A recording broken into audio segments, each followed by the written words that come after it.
नसत्या छंदाचे आश्चर्य यावारे, नसत्या छंदाचे आश्चर्य यावारे, नसत्या छंदाचे आश्चर्य यावारे, नसत्या छंदाचे आश्चर्य यावारे, नसत्या छंदाचे आश्चर्य यावारे, नसत्या छंदाचे आश्चर्य यावारे, नसत्या छंदाचे आश्चर्य यावारे, नसत्या छंदाचे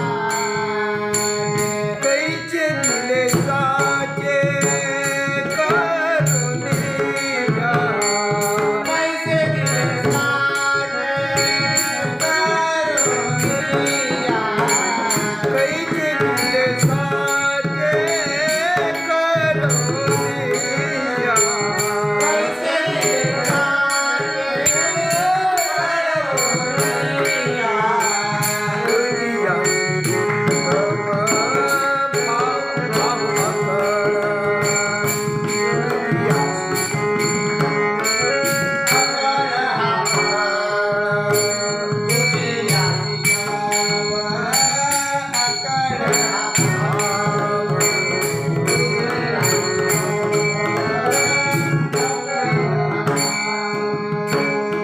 करावा जीव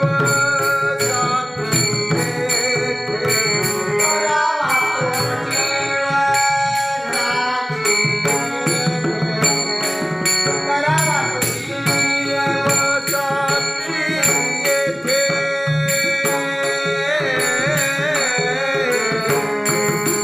साक्षी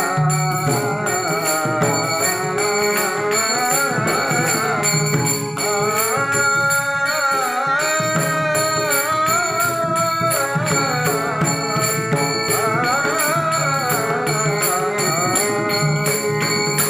करावा तो जीव साक्षी येथे, करावा तो जीव साक्षी येथे, तुझिया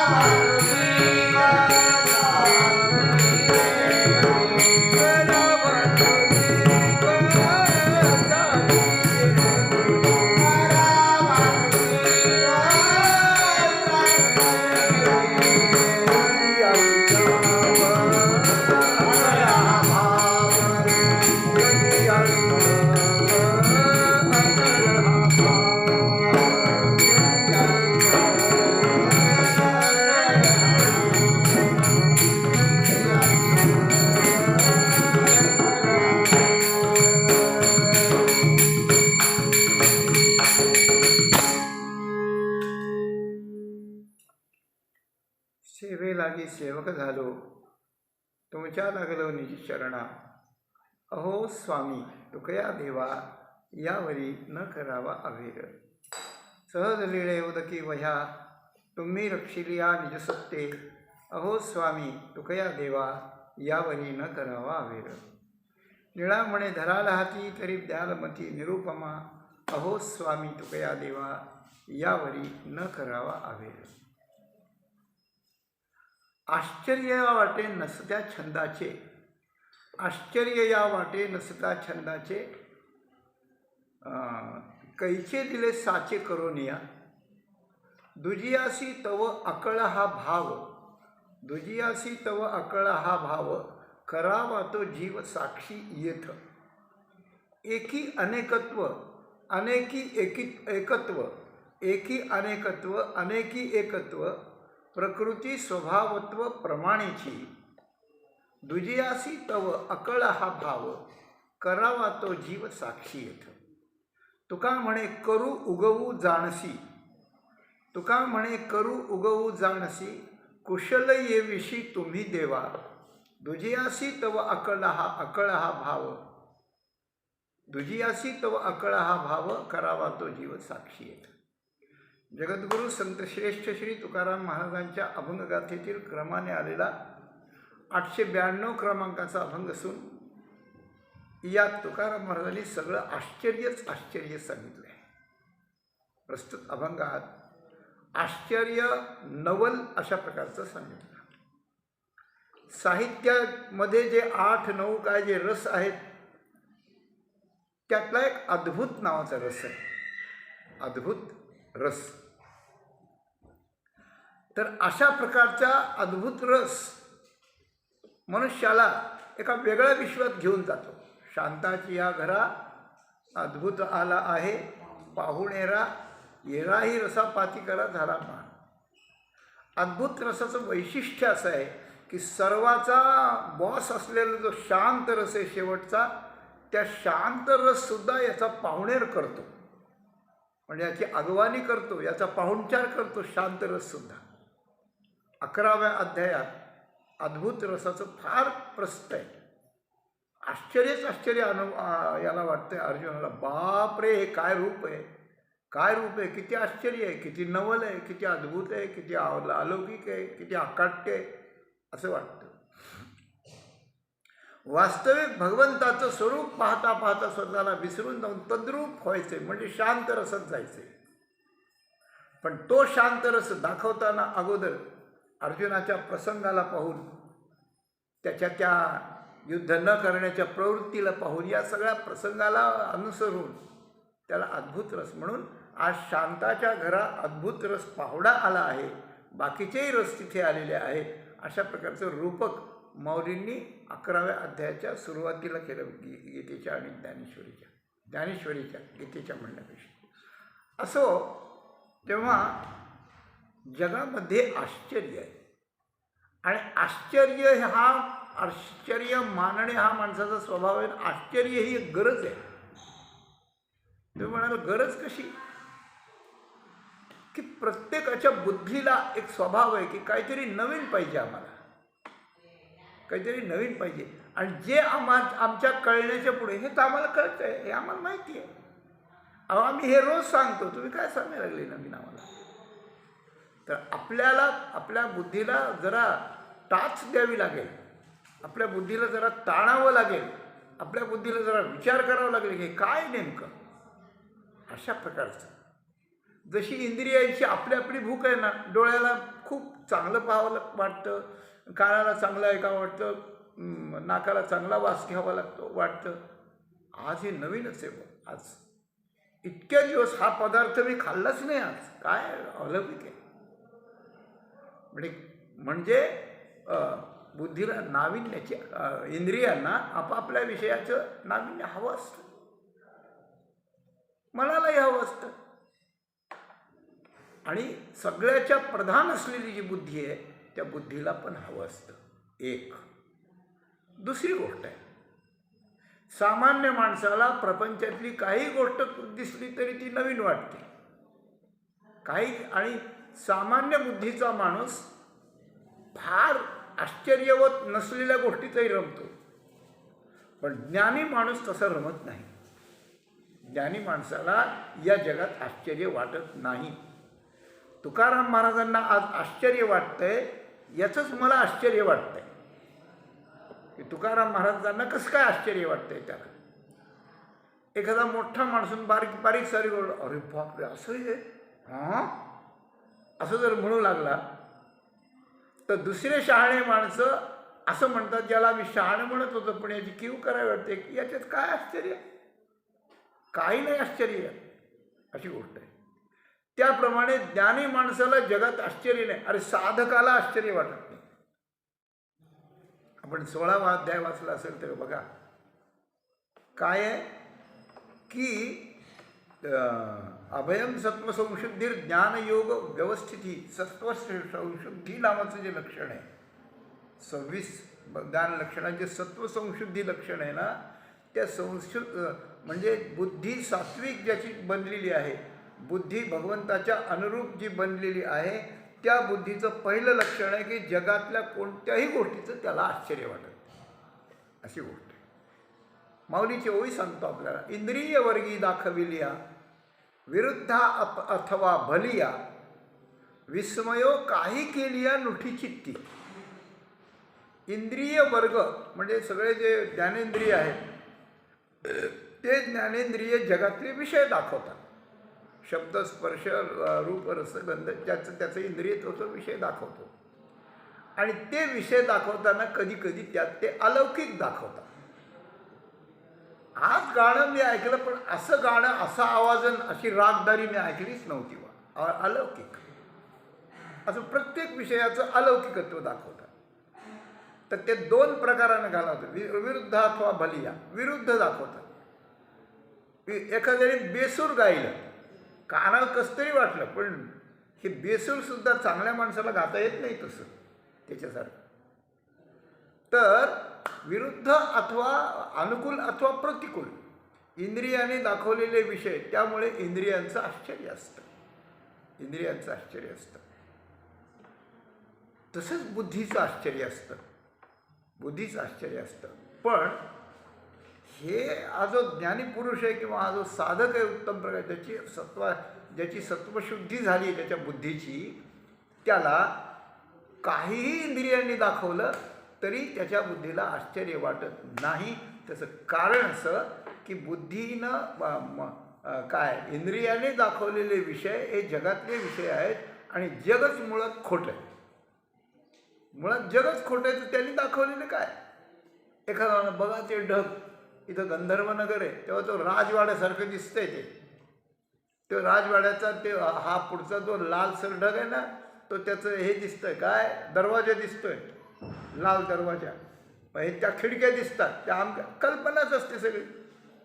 आकाशी गंधर्वनगर, भूतळी पिपिलिका बांधे घर, मेरूवरी सपरो परमाणू बैसले. हे गंधर्व एखादा कल्पना करू लागला त्याच्यात, तर वास्तवात रमणारा माणूस अशा ढगावर कल्पना करणाऱ्याला वेळच सामान्य समजेल ना. त्याप्रमाणे खोट्या असलेल्या जगात जर आश्चर्य मानू लागलो आपण, तर शहाणे लोक म्हणजे हे विरुद्ध विस्मयो काही केली अनोखी चित्ती, त्याला आश्चर्य वाटत नाही. त्याला नाही आश्चर्य वाटत. आणि याचं चपकल उदाहरण दिले. गावा गेली या वल्लभू प्रतिव्रतेचा विरह क्षोभू, भलते सणी हानी लाभू न म्हणीजे. एखाद्या पतिव्रतेचा पती गावाला गेलाय, त्याचा काही पत्ता नाही, आणि ती त्याच्याकरता चिंतित आहे की माझा पती मला कधी भेटेल, माझा पती मला कधी भेटेल.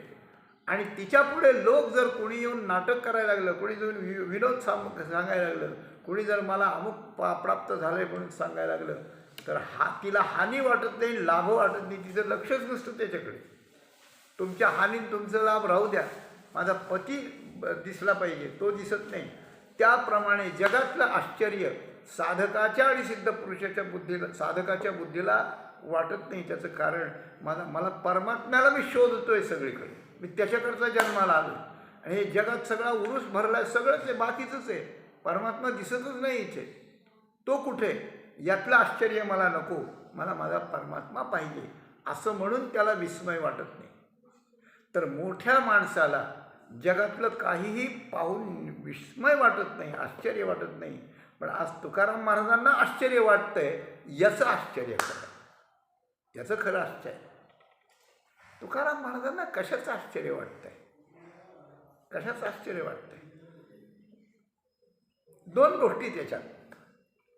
तर एक जगाच्या दृष्टीने विचार करता करता मोठ्या माणसाला आश्चर्य वाटू शकतं, आणि एक परमेश्वराच्या दृष्टीने विचार करता करता एक मोठ्या माणसाला आश्चर्य वाटू लागतं. जगातल्या बारीक सारीक वस्तून बारीक सारीक विषय ते नाही आश्चर्य. आणि हे जगच आश्चर्य. जग म्हणजे काय, हेच आश्चर्य आहे मूळ, अशी गोष्ट आहे. म्हणजे कुणी केलं, कसं केलं, कशाकरता केलं, ते आपल्याला कसं वाटतंय, ते वाटणं योग्य आहे की नाही, असे प्रश्न यात येतात. अगदी भगवद्गीता सांगते, आश्चर्यवत पश्यति कश्चिदेन आश्चर्य वच्चैन मन्न शृणोती श्रुत्वाप्येन वेदन चैव कश्चित, असं म्हटलं. तर या परमात्म्याला पाहणारे आश्चर्यानं पाहतात. एक अंतरी निश्चळ निहाळीती केवळ, असं म्हटलंय. एक निश्चळ होऊन बाहेरचं सगळं सोडून अंतरात परमात्म्याला पाहतात. मग ते त्याच्याशी तल्लीन होऊन जातात. मग ते पुढं काहीच पाहत नाहीत, दुसरं काही पाहत नाही. काही लोक एक गुणानुवाद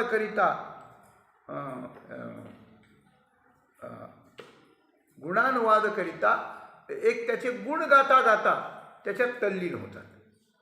मग ते दुसऱ्याला काहीच जाणत नाहीत. ते एक ऐकताची निवाले ते देहभावी सांडिले, एक अनुभवे पातले तद्रूपता. एक श्रवण केल्याबरोबर त्या ठिकाणी शांत होतात आणि ते तद्रूपतेला प्राप्त होतात. आणि एक अनुभवानं तद्रूपतेला प्राप्त होतात. ज्याप्रमाणे सरितेचे ओघ समुद्राला मिळाल्यावर मागं परत जात नाहीत, त्याप्रमाणे या जगात राहताना साधना करून जे परमात्म्याला पाहतात ते परत जग पाहायला येत नाही. हा सगळ्यांचा इक्वल टू अर्थ आहे बरं का. ते परमात्म्याला पाहता पाहता, ऐकून पाहताना, गुण गाऊन पाहताना, दृष्टीनं त्या ठिकाणी पाहताना ते परत येत नाही. ते तल्लीन होतात. अनुभवे पातळे तल्लीनता. हे काय आहे? हे आश्चर्य आहे. आता परमेश्वराला पाहण्यासाठी या जगातून ऐकण्या, पाहण्या, बोलण्याच्या मार्गानं आणि अनुभवाच्या मार्गानं जाताना ते परत येत नाहीत. म्हणजे हे जगच त्यांना नाहीसं होतं. जगच नाहीसं होतं. आणि ज्यांना तो परमात्मा प्राप्त होत नाही त्याला ते जग सगळं दिसतं, भासतं. आपण या जगातच वावरतो आहोत रात्रंदिवस. तर जे जगात वावरतात त्यांना परमात्मा नाही, आणि जे परमात्म्यात वावरतात त्यांना जग नाही. इथपर्यंत आलो आपण, इथपर्यंत आलो. आणि हे आश्चर्य आहे, एक प्रकारचं आश्चर्य आहे. त्याप्रमाणे तुकाराम महाराजांना काय आश्चर्य आहे? आता तुकाराम महाराजांना एक सामान्य आश्चर्य आणि एक विशेष आश्चर्य, दोन आश्चर्य मांडले त्यांनी.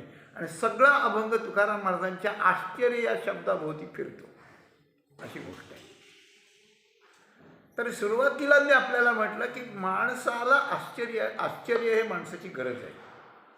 म्हणजे नवीन पाहावं वाटतं, काहीतरी जवी जास्त आपल्याला पाहिजे अशा प्रकारचं वाटतं. आणि अर्जुनाला भगवंताने जे विश्वरूप दाखवलं, आश्चर्यच दाखवलं. एक की मी मारणार आहे, हे मरणार आहे, असा अहंकार होता, तो घालवायचा होता. हे कार्य होतं त्या आश्चर्याचं, म्हणजे विश्वरूप दाखवण्याचं कार्य होतं. तर त्या ठिकाणी अर्जुनाला किती आश्चर्य झालंय. आश्चर्याच्या पुरी एकी पडिला ठाये ठाव थडी ठाकी. आश्चर्याच्या पुरी एकी तव आश्चर्याच्या पुरी एकी पडिला ठाये ठाव थडी ठाकी तव चमत्कारेचे आणखी महार्णवी पडे, असं वर्णन आहे. तर कधीतरी आपण एखादं आश्चर्य पाहतो. विज्ञानाच्या क्षेत्रात जर आपण गेलो तर एक 10-12 प्रकारचे आश्चर्य या जगात आहेत की शास्त्रज्ञांना त्याचं उत्तर मिळत नाही, असं मी ऐकलं आहे बरं का. एक बर्मुडा ट्रँगल म्हणून एक भाग आहे समुद्रात. ट्रँगल त्रिकोण असा आहे काहीतरी ठिकाण आहे समुद्रात. तिथं जहाज गेलं की ते आत ओढलं जातं आणि जहाजच नष्ट होतं. ते जहाज परत मिळत नाही. काय आहे कळत नाही. अशी आश्चर्य आहे, त्याचं उत्तर मिळत नाही. हे भौतिक जगातलं झालं आहे. पण हे भौतिक जग हेच आश्चर्य आहे, हे अध्यात्माकडे गेल्याशिवाय लक्षात येत नाही. जोपर्यंत या जगात आहेत तोपर्यंत चालविती व्यवहार सत्य म्हणून सगळं खरं चाललंय, सगळं चाललंय, खरं चाललंय, असं त्या ठिकाणी आहे. तर हे आश्चर्य आहे. तुकाराम महाराजांना म्हणायला की आश्चर्य या वाटे नसत्या छंदाचे. तर हे जग केलं कोणी? हे जग कोणी केलं? तर आपण सरळ ऐकतो की परमेश्वरानं जग निर्माण केले. जेणे हे विश्व निर्मिले, महर्षी देवा ते संस्थापिले, 21 स्वर्गाते धरिले, सत्ता मात्रे आपुलिया ऐसा कृपेचा सागर. हे विश्व भगवंतानं त्या ठिकाणी निर्माण केलेलं आहे. बस अगदी वेद उपनिषदापासून संत वाङ्मयापर्यंत हे भगवंताचं निर्माण आहे. वेदांत आपल्याला सांगतो भगवंत रूप, भगवंताच्या आत्मस्वरूपाच्या ब्रह्मस्वरूपाच्या अधिष्ठानावर हे जग त्या ठिकाणी मायेच्या कारणाच्या याने भासतं आहे. भासतंय म्हणा, केलंय म्हणा, झालं म्हणा, काय म्हणायचं ते म्हणा, ज्या उपपत्ती आहेत शास्त्रात सांगितलेल्या त्या. पण भगवंतानं हे केलंय. तर भगवंताला हा छंद कसं काय लागला असं तुकाराम महाराजांचं आश्चर्य या वाचे नसत्या छंदाचे. भगवंताला नसता छंद लागला जग तयार करायचा, नसता छंद लागला. काय असतं, आपल्याकडे एखादा पाहुणा येतो, पाहुणे येतात 2-4, आपण त्याला चटई टाकलेली असते आणि ते चटईवर ते बसतात, आपल्याशी बोलतात आणि एखाद्याला असं त्या चटईच्या काड्या मोडायच्या. आता नाही ना, आताच्या चटईत नाही मोडत, पण पहिल्या मोडत होत्या. काड्या मोडायच्या आणि तासभर 2 तास पाहुणे राहिलेली एकाने चटईचा एवढा ढीक केला की त्या भुगा केला की तिथं सगळं. अहो, आणि असं का केलं यांनी, असं कशा करता केलं, कुजबूज सांगितली.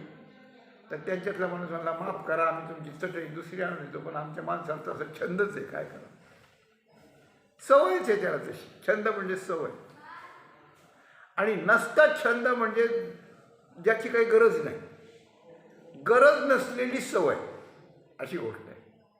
तुकाराम महाराजांनी फार सांगितल्यात अशा काही काही सवय, मी सांगत नाही तुम्हाला आज एकादशीच्या मुहूर्तावर, परंतु ती एक सवय आहे आणि तो छंद आहे, तो नसता आहे. तर हे जग परमेश्वराने कशाला निर्माण केलं, त्याचं काय अडलं होतं त्याच्यापासून, त्याला काय कमी पडलं होतं याच्यापासून, आणि जग निर्माण करून त्यांनी काय साधलं. म्हणून तुकाराम महाराज म्हणतात हा नसता छंद आहे, नको असलेला छंद अशा प्रकारचा आहे, आणि त्यानं हे त्या ठिकाणी निर्माण केलेलं आहे. याचंच मला आश्चर्य वाटतं की परमेश्वर एकटा होता, चांगला होता, शांत होता, आणि कशाकरता निर्माण केलं आहे. आणि आश्चर्य वाटे नसत्या छंदाचे, कैचे दिले साचे करून या. आणि त्याच्यापेक्षा मोठं आश्चर्य आहे की जग निर्माण केलं, पण एक अभंग आहे तुकाराम महाराजांचा की कागा हा संसार निर्मिला, असं काहीतरी, कागा हा निर्मिला जगदाकार.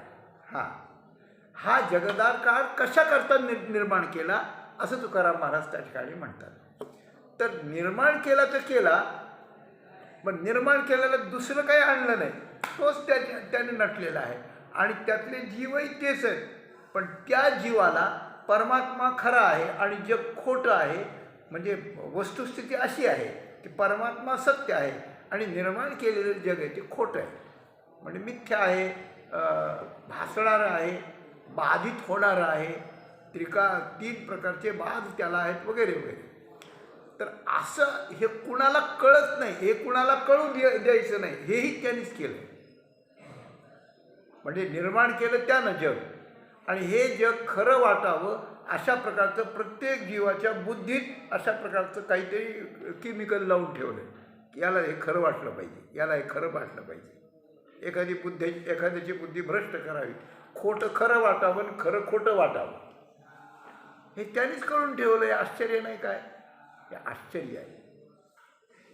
तुकाराम महाराजांनी सांगितलेली हे 2 आश्चर्य की एक जग निर्माण केलं आणि जगात निर्माण केलेल्या जीवांना हे जग खरं आहे असं भासवलं. रज्जू सर्पाकार भासयले जगडंबर असं त्या ठिकाणी म्हटलं. तेव्हा अशा प्रकारचं असल्यामुळे हे आश्चर्य आहे.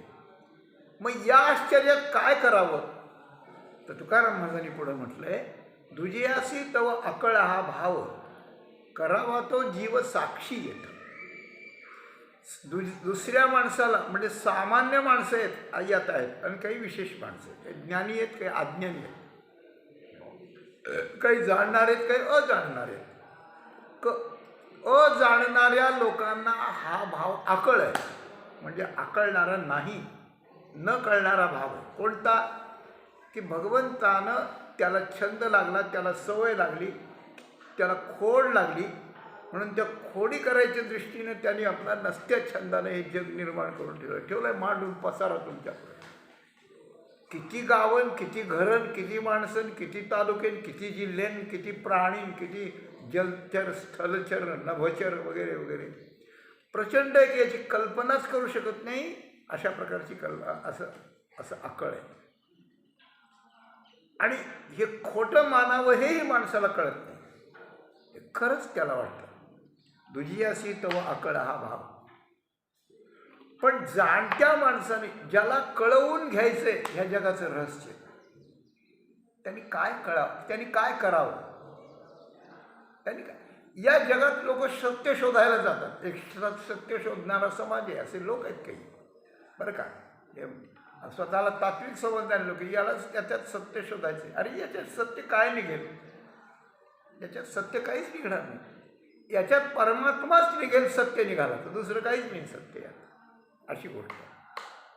पाण्याचे किती लाटा असले तरी पाणी हेच सत्य आहे. त्याच्यात लाटेचा आकार सत्य नाही, लाटेची लांबी सत्य नाही, लाटेचा प्रवास सत्य नाही, लाट जिथे आदळते फुटते ते त्यातलं काहीच सत्य नाही. पाणी एवढंच सत्य आहे लाटेत, दुसरं काय, दुसरं काही नाही. अशा प्रकारचं हे जग विश्वरूप जरी असलं जग असलं तरी अर्जुन पाहतो आहे. आणि अर्जुन पाहता पाहता त्याच्या आश्चर्यावर आश्चर्य वाढायला लागली त्याची. मी सांगता राहिलो म्हणून सिंहावलोकन करून परत थोडंसं सांगतो की आश्चर्याच्या पुरी एकी पडिला ठाये ठाव थडी टाकी तव चमत्काराच्या आणखी महार नवी पडे. तर अर्जुन आश्चर्याच्या पुरी म्हणजे खायची पुरी नाही, आश्चर्याच्या पुरात अर्जुन पडतो आहे. पूर आलाय, नदी वाहते आणि पुरात पडला. मग पुरात पडलेला माणूस असा शांत बसतो नाही का, नाही, तो प्रयत्न करतो का निघायचा. तर ठाये ठाव थडी ठाकी. अर्जुन एक भगवंताचा विश्वरूपाचा एक भाग पाहता पाहता असा आश्चर्याच्या पुरात पडला, आश्चर्यरूपी पुरात पडला नदी. पण ठीक आहे म्हणलं, हे आहे असं आहे, ते तसं त्यातले काही तर्क लावला आणि त्याच्यातून तो थडीला निघाला. ठाये ठाव थडी टाकी. मग आता वाटलं आता संपलं आश्चर्य, पण नाही. मग एकदम चमत्काराच्या महापुरात पडला. चमत्कार म्हणजे आश्चर्यच आहे, ते मोठं आश्चर्य. छोट्या आश्चर्यातून निघाला, छोट्या आश्चर्याच्या पुरातून निघाला, मोठ्या आश्चर्याच्या महार्णवात मोठ्या समुद्रात अशा प्रकारचा पडला. तो चमत्काराची आणखी महार नवी पडे असं अर्जुनाला झालं. तसं तुकाराम महाराज म्हणतात एक छोटं आश्चर्य आहे काय, हे जग त्या ठिकाणी निर्माण करण्याचा या परमेश्वराला छंद कसा लागला. जग त्यांनी कशा करता निर्माण केलं, छंद लागला. त्याला काही करता येतं म्हणून काही करावं वाटलं, पण काही करावं वाटू नये ना, दुसऱ्याचा जीव ज्याच्यात जाईल ते. तर पण त्याला छंद लागला. आणि दुसरी गोष्ट त्याने छंद असा केला की त्याच्यात जे जीव निर्माण केले त्यांच्या बुद्धीमध्ये हे सगळं सत्य आहे असं त्या ठिकाणी पक्क भासावं अशी व्यवस्था करून ठेवली. आणि अशा व्यवस्थेतून सामान्य माणूस बाहेर येऊ शकत नाही. म्हणून मनुष्य देहाला आला तरी संसार खरा समजतो, संसार करतो, त्यातले कर्म करतो, ते मी करणार आहे समजतो, मला त्यातलं फळ आहे त्याची इच्छा करतो, पुन्हा ते कर्म घेऊन जातो, पुन्हा 84 लक्ष योनीत कल्ले खात त्या ठिकाणी फिरतो, पुन्हा कधीतरी मनुष्याला येतो. असं करून त्याचं निघणंच होत नाही अशी गोष्ट आहे. पण काही लोक जे पैजेचा विडा उचलतात की आता याचा आपण छडा लावणारच आहोत, तर ते अशा प्रकारच्या गुरूंच्याकडे जातात, संतांच्याकडे जातात, याचं विरक्त त्या ठिकाणी ठेवतात आणि संतांकडून त्याला कळतं. म्हणजे तुकाराम महाराज म्हणतात करावा तो भाव साक्षी. साक्षी भाव करावा की आपण या जगापासून वेगळे आहोत, आपण या जगातले नाही आहोत, आपण या जगातले नाही. अगदी शास्त्रज्ञांनी पण सांगितलंय की हे सगळं जग आहे ते पंचभूतांचं आहे, पृथ्वी आप तेज वायू आकाश. हेच परत त्याचं सर्क्युलेशन होतं, याचंच विघटन होतं, त्याचंच पुन्हा एकत्रीकरण होतं, अशी गोष्ट आहे. पाऊस त्या ठिकाणी पडतो, माती वाहून जाते, त्याच्यानंतर पाणी साठतं, मग ते वर जातं, मग पुन्हा पाऊस येतो. हे सगळं पृथ्वी, पाणी, तेज, वायू यांचं सगळं चाललेलं आहे. हे इथेच सगळं जमतं. पण याच्यातलं जिवंतपणा किंवा याच्यातलं चेतन जे आहे ते चेतन या पंचमहाभूतातलं नाही, कुठून तरी दुसरीकडून येत आहे म्हणे, दुसरीकडून येत आहे. तर गोष्ट अशी आहे की अशा प्रकारानं सामान्य माणसाला नाही पण विशेष मनुष्याला की यातलं चेतन तत्व वेगळं आहे आणि हे जड तत्व वेगळं आहे. तर या जडाची संगती कशी लावणार आणि यातला चैतन्याचा काही संबंध आहे काय? तर आपल्यामध्ये अंतःकरणात जे मी म्हणून स्फुरण आहे, म्हणजे शरीराचं नाव रूप काही न घेता अशी गोष्ट आहे. तर दोन गोष्टी मिसळल्या, चेतन आणि जड मिसळलं, त्यांची गाठ पडली हृदयात आणि त्याच्यामुळं स्थूल देह, मग परिवार, मग समाज, मग राष्ट्र आणि मग जग सगळं असं झालं आहे.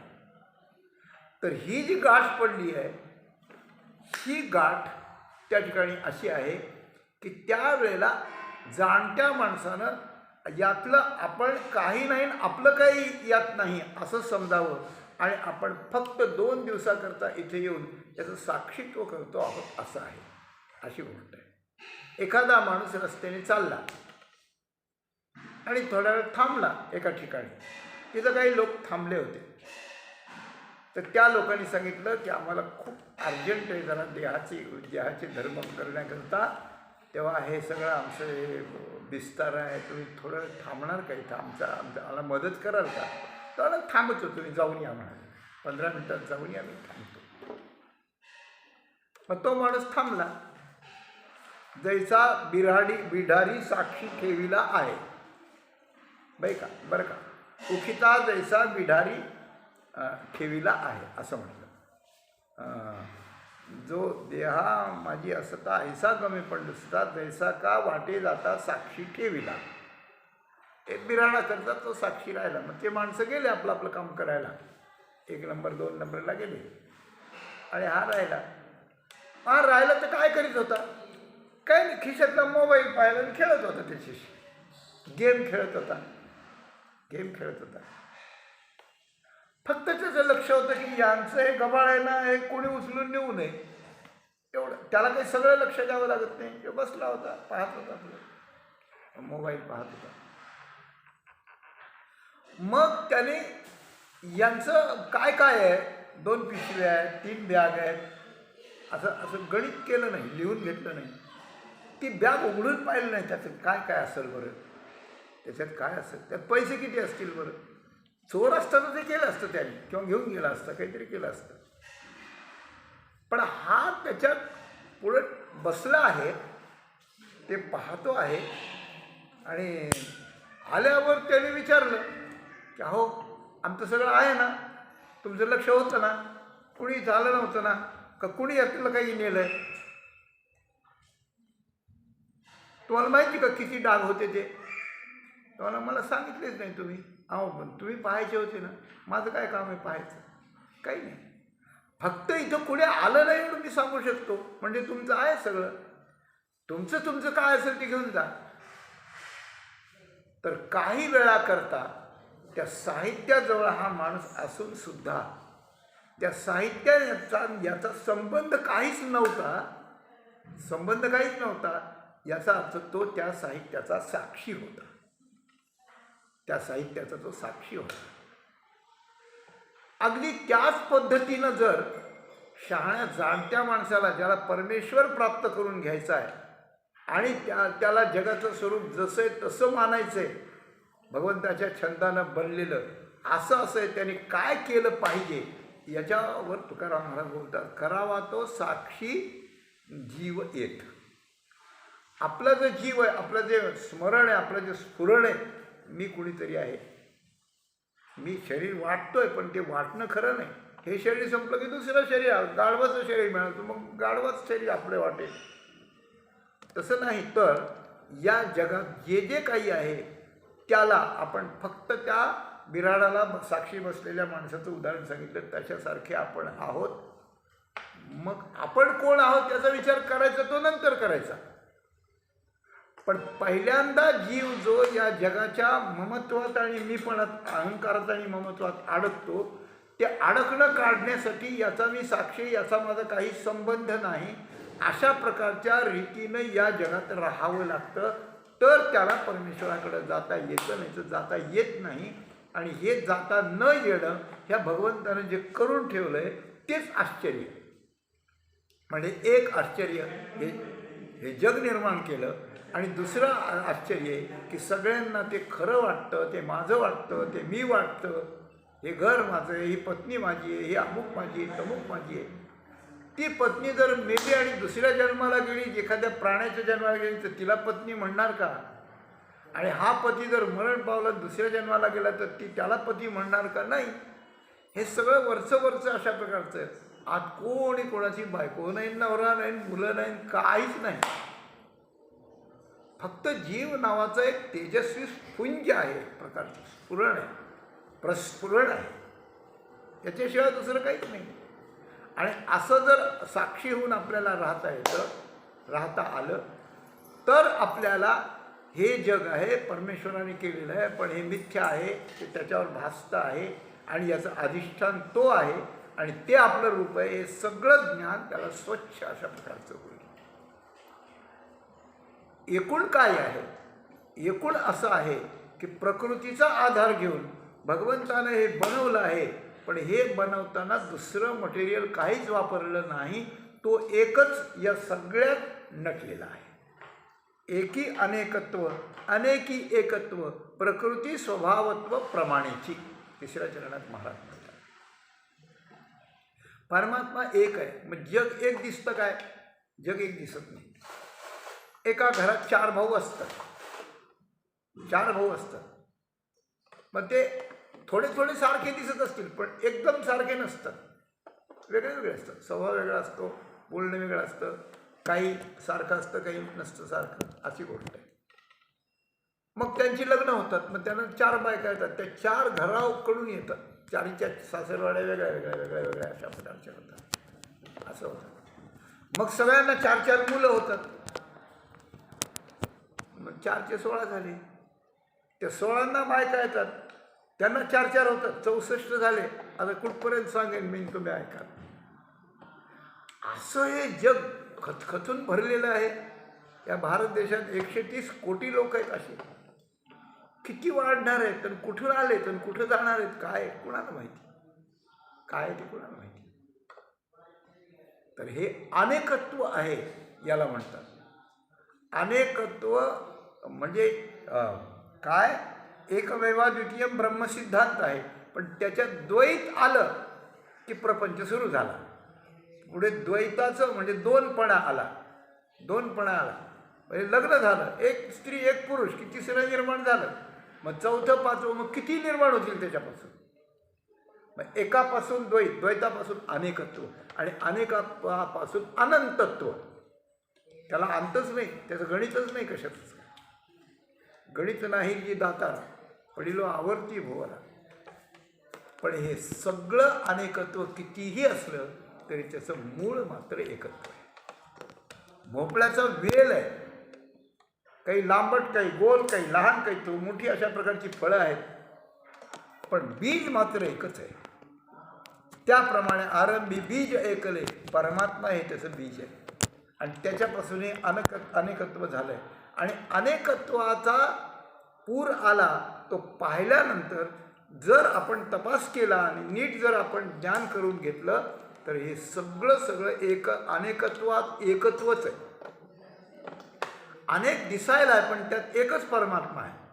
आणि एकच परमात्मा आहे, पण तोच अनेक बनला आहे. एकाचा अनेक बनला, पण अनेकत्वात एकत्वच आहे. एकी अनेकत्व, अनेकत्वी एकेत्व. हे कशामुळे झालं? तर प्रकृती स्वभावत्व प्रमाणे. तर हे अनेकत्व करणारी जी प्रकृती आहे, तिचा स्वभाव आवरण आणि विक्षेप या 2 प्रकारचा आहे. ती परमात्म्याचं आवरण करते आणि स्वतःचा विक्षेप म्हणून जग दाखवते. जग दाखवणे हे त्याचा विक्षेप आहे, आणि परमात्म्याला झाकून ठेवणं आहे आवरण. हे कसं आहे? तर त्याला झोपेच्या दृष्टांतानं सांगता येतं. जागृती, स्वप्न आणि झोप. आपण जागे असलो, आता मी या हॉलमध्ये बसलेला आहे, दुसरीकडे मी कुठंच नाही जगात असं मला कळतं. पण मला जर इथे झोप लागली आणि मला स्वप्न पडलं तर मी काशीला तरी असतो, कुठल्या तरी तुरुंगात तरी असतो किंवा कुठल्या तरी राज्यावर तरी बसलेला असतो. कुठं बसेल कोणाला माहिती. पण त्यावेळेला ते ठिकाण असतं, तो हॉल असतो, ते सगळं गाव असतं, तो परिसर असतो, ते जंगल असतं, तिथं हजारो लोक असू शकतात. हे हजारो लोक, हे जंगल, हा हाल, ते जे स्वप्नात दिसतं ते कुठून आलं? कुठून आलं? त्याने झोपेनं निर्माण केलं. तर झोपेला अगोदर जागृतीतला मी झाकून टाकला. माझी जागृती गेली, मला आता काही समजत नाही, आता मला झोपू द्या थोडं. मग जागृतीचं आवरण आणि स्वप्नाचा विक्षेप ही जशी झोप दाखवते, त्याप्रमाणे परब्रह्माचं आवरण आणि जगाचा विक्षेप ही जी झोप दाखवते तिचं नाव आहे प्रकृती. प्रकृती स्वभावत्व प्रमाणेची अशी गोष्ट आहे. या दृष्टीनं भगवंतानं केलेले हे जग आहे आणि सगळ्या जीवाला यात परमेश्वरापासून दूर होणं झालं, वेगळेपण आलं, अनेकत्व आलं आणि संसारीपण आलं. संसारीपण आल्यामुळे हेच खरं वाटू लागलं आणि हे खरं जोपर्यंत वाटतंय, खोटं जोपर्यंत खरं वाटतंय, तोपर्यंत सुखाचा त्याला लेश नाही. सुखाचा लेश अशा प्रकारचा नाही. ज्या वेळेला हे जसं आहे तसं कळेल आणि ज्या वेळेला याचं अधिष्ठान परमात्मा जसा कळेल आत्मत्वानं, त्यावेळेला तो सुखी अशा प्रकारचे होईल. आणि हे कधी होईल, हे कोण करील? तर हे त्याच्या मनात आलं तरच करील आपल्याकडं. म्हणून त्याची भक्ती करायची, म्हणून त्याचं ज्ञान मिळवण्याकरता गुरुकडे जायचं, म्हणून प्रपंचाचा सगळा वियोग करून त्याच्याशी योग धारणा करायची. म्हणून जे जे कर्म आपण जे जे करतो ते त्याच्या करता करायचं. ते होय मज कारणे ऐसे करी, ते त्याच्याकरता करायचं. पहिल्यांदा कर्म त्याच्याकरता करायचे, नंतर बुद्धीचा योग, बुद्धीनं त्याच्याशी संपर्क जोडायचा आहे, नंतर त्याच्यावर प्रेम करायचं आहे, नंतर त्याचं ज्ञान करून घ्यायचं आहे आत्मत्वानं. हे सगळे उपाय त्याच्याकरता अशा प्रकारचं आहेत. आणि असं असल्यामुळे जेव्हा त्याची प्रसन्नता होईल तेव्हा हे होईल. तर श्री तुकाराम महाराज म्हणतात, मला आश्चर्य वाटतं की तुला हे जग निर्माण करून आम्हाला या फंदात पाडायचा छंदच कसा लागला, वाईट सवय तुला कशी लागली. जसं माणसं आपल्या मुलाला वाईट सवय लागली, तुकार मुलांच्या बरोबर जायला लागला, बिड्या ओढायला लागला, तंबाखू खायला लागला, दारू प्यायला लागला, अरे याला कधी लागला हा छंद असा. असं तुकाराम महाराज देवाला म्हणतात, कौतुक आश्चर्य वाटे नसत्या छंदाची. नसताच छंद लागला, जग निर्माण करून ठेवलं आणि आम्हाला ताप करून ठेवलाय सगळा म्हणे. बरं ते खरं वाटायला लावलंय, पण यात काय करावं याचा उपाय सांगितला की साक्षीत्वानं यात त्या ठिकाणी राहील. साक्षीत्वे तो त्या झालो गुणाचा देखणा, पुढचा अभंग तोच आहे. साक्षीत्वे या झालो गुणाचा देख. जणू काही यात दोन अभंगाचं प्रकरण आहे आणि यात आश्चर्य वाटलं आणि या आश्चर्यात उपायही काही सांगितला यात. आणि हा उपाय मी करून याच्यात मी साक्षी कसं झालो आहे त्याचं वर्णन पुढच्या अभंगात महाराज करतायत, ते पाहू आपण. तेव्हा साक्षी व्हावं. तर एकी अनेकत्व, अनेकी एकत्व, प्रकृती स्वभावत्व प्रमाणेची. प्रकृतीचा स्वभाव आहे. भगवान म्हणतात, मी अवताराला जरी येतो तरी प्रकृतीच्या आधाराने येतो. म्हणजे जग जरी बनतं तरी प्रकृतीच्या आधारानं बनतं. अजोपी सन्न व्ययात्मा, मी पण न जन्मणार आहे, पण आत्ममायया अजोपी सन्न व्ययात्मा भूतानामी स्वरोपीहन प्रकृतीं स्वाधिष्ठाय संभवाम्यात्ममायया. म्हणून जग निर्माण करणं, भगवंतानं अवताराला येणं, हे सगळी प्रकृती करते. प्रकृती करणे ती मिया केली म्हणे भ्रमे, येथे करता येणे नामे बोलिजे जीव. त्या प्रकृतीच्या आधारानं मी करता भोगता म्हणायला लागला, म्हणून परमात्म्याचाच अंश पण जीव झाला. अशा प्रकारचं असल्यामुळे या प्रकृतीतून काढण्यासाठी, जीवाला स्वतःचं रूप दाखवण्याकरता आणि त्याचं सगळं दुःख जाऊन त्याला सुखरूप आपल्यात स्थिर करण्याकरता भगवंताचीच अशा प्रकारची किमया लागते. म्हणून तुकाराम महाराज आश्चर्य व्यक्त करतात आणि शेवटी म्हणतात, तुका म्हणे करू उगवू जाणसी, तुका म्हणे करू उगवू जाणसी, कुशल ये विषयी तुम्ही देवा. तुम्ही करू जाणता आणि तुम्ही उगवू जाणता. करू जाणता म्हणजे काय, तर हे जग तयार करू जाणता आणि जग सत्य आहे असं आपल्या बुद्धीला भासवू पण जाणता. हे तुम्हीच जाणता आणि तुमच्या मनात आलं तर तो गुंताळा तुम्ही उगवू पण जाणता. जो कोडं घालीत असतो ना त्याला कोड्याचं उत्तर माहिती असतं. कोडं घातलं आणि त्याला उत्तरच माहीत नाही असं नसतं आणि त्याला माणूस बावळट म्हणतील, अशी गोष्ट आहे. कोडं दुसऱ्याने घातलं आणि आपण जर ते कोडं उगवलं तर माणसाची शाबास आहे, त्याला पारितोषिक दिलं पाहिजे. पण ज्याने कोडं घातलं त्यालाच ते उगवता येत आहे अशा प्रकारचं असतं, अशी गोष्ट आहे. एखादा तिजोरीचा कोड असतो तो फक्त यालाच माहिती असतो. एखादा आपल्या त्या कोणतं कार्ड असतं बँकेचं, त्याचं कोड असतं ते त्याची त्यालाच माहिती असतं, दुसऱ्याला ते माहिती करून चालत नाही. म्हणून ही किल्ली भगवंतानं आपल्याजवळच त्या ठिकाणी ठेवलेली आहे. म्हणून तेणे ब्रह्महृदय आदी कवये मुह्यंतीयत सूर्या. मोठे मोठे लोक या जगाच्या रचनेला मोहून गेलेले आहेत आणि फास्यात पडलेले आहेत. ब्रह्मदेवालाही सुधरत नाही कसं यातून निघावं ते. मोठे मोठे येत मोहलेगा क्रांतदर्शी कवयोप्यत्र मोहिता. गीता तेच सांगते, भागवत तेच सांगतं, उपनिषद तेच सांगतं. म्हणून भगवंताला शरण जावं ही गोष्ट अशा प्रकारची आहे आणि भगवंताला शरण जावं एक, आणि या जगाच्या विषयात किंवा जगाच्या सुखात रमू नये हे दुसरं. यात रमला की गुंतला अशा प्रकारचं. म्हणून साधू संत विरक्त राहतात, उदास राहतात, यात रमत नाही. यात रमला की देव विसरला, यात मनुष्य कायमचा गुंतला. आणि कायमचं यातून जर सुटायचं असेल तर यात रमायचं नाही आणि भगवंताला विसरायचं नाही. दोनच गोष्टी आहेत. भगवंताला विसरायचं नाही म्हणजे भक्ती करायची आणि यात रमायचं नाही म्हणजे वैराग्य करायचं. सतत अनुसंधान ठेवायचं म्हणजे योग करायचा आणि सतत संपर्क ठेवायचा म्हणजे कर्मसमर्पण करायचं, अशी गोष्ट आहे. असं हे संपर्क ठेवणं, त्याच्यात त्याला व्यवहाराचा संबंध ठेवणं, चित्ता संपर्क ठेवणं, अनुसंधान ठेवणं, यात न रमणं आणि भगवंताला न विसरणं, या ज्या गोष्टी आहेत या गोष्टी मनुष्यानं त्या ठिकाणी कराव्यात तरच आहे. तर या आश्चर्याचा उपाय अशा प्रकारचा आहे. या संपूर्ण याचं अभंगाचं तात्पर्य अशाच प्रकारचं असं आहे की आपण जे आहोत, आपण ज्या जगात राहतो, आपण जिथं व्यवहार करतो, आपण जिथं जीवन जगतो आणि जिथं आयुष्य घालवतो, यापेक्षा खूप खूप खूप वेगळं काही आहे.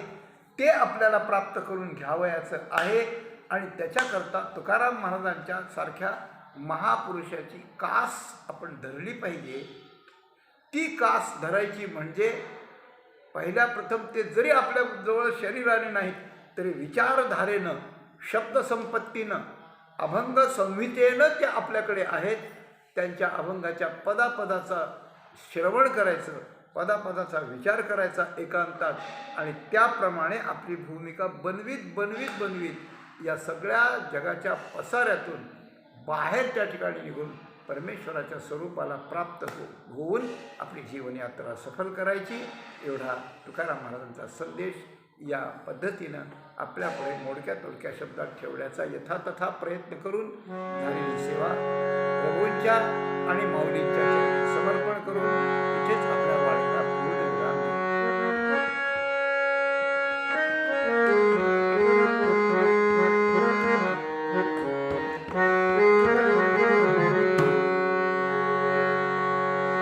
तुका म्हणे